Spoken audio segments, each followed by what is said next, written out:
Welcome to the Civic Brief with Dr. Isaiah Ike Wilson III, where complex issues meet everyday lives. Now, let's begin.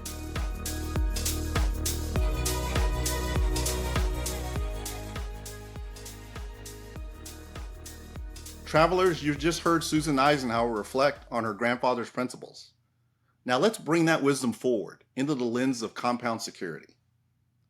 President Eisenhower believed in balance between might and morality, strength and restraint, liberty and duty. Now these weren't just Cold War values, they're survival values in a world like ours. Because today we don't face one crisis at a time. We live in a compound era. Climate disruption, strategic rivalry, civic erosion, all happening at once. And Ike wouldn't tell us to panic, posture, or point fingers. He'd tell us to think deeper, plan smarter, and lead with steadiness. Leadership, he'd say, is not about showmanship. It's about service. Now, let's talk about July 2025, Central Texas floods, lives lost, entire communities underwater, power knocked out, roads impassable, and a government caught flat-footed. The storm itself, natural. The disaster, entirely man-made. It's what happens when leaders operate in silos, when they react too late and ignore the warning lights, blinking across every system from infrastructure to trust.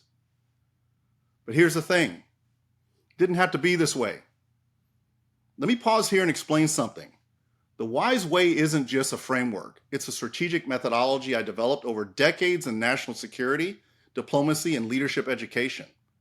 It stands for Wilson Strategic Enterprises. But more importantly, it stands for a way of seeing the world as it truly is, interconnected, interdependent, and in need of compound solutions. It began in the combat zones of Iraq, evolved through my work in post-conflict transitions, and matured as I trained future military and civilian leaders.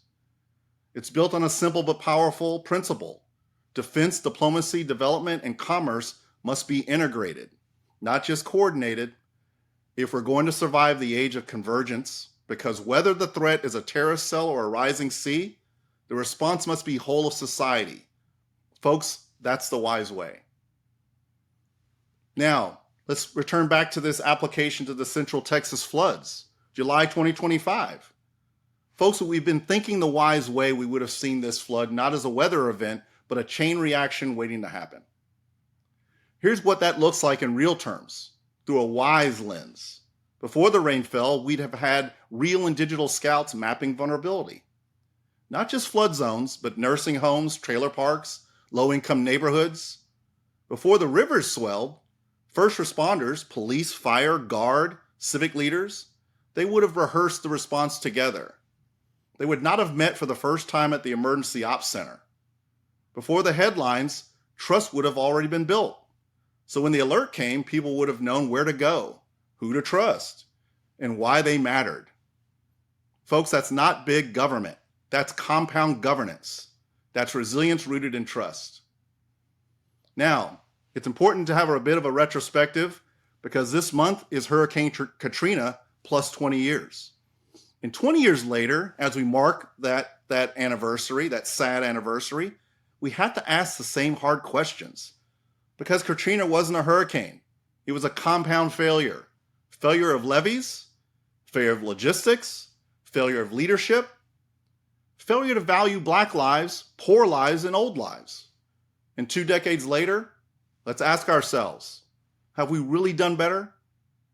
Eisenhower didn't have drones, satellite imaging, or smart grids, but he understood readiness. He knew that strategy starts with foresight, not flash. So let me be blunt. If we don't start acting like a country that prepares rather than reacts, we won't just keep losing property. We'll keep losing lives. The WISE way calls us to stop dividing defense from development. They are two sides of the same coin. It calls us to stop calling redundancy waste. Redundancy is what makes systems resilient. Stop thinking national security is about bombs and borders. It's about whether your grandma has power when the water rises. And start leading like the future actually depends on it, because it does. If Dwight Eisenhower were here, he'd ask us, why weren't we ready? What did we ignore? And most of all, what will we do differently next time? That, my friends, is real civic leadership. That's the wise way.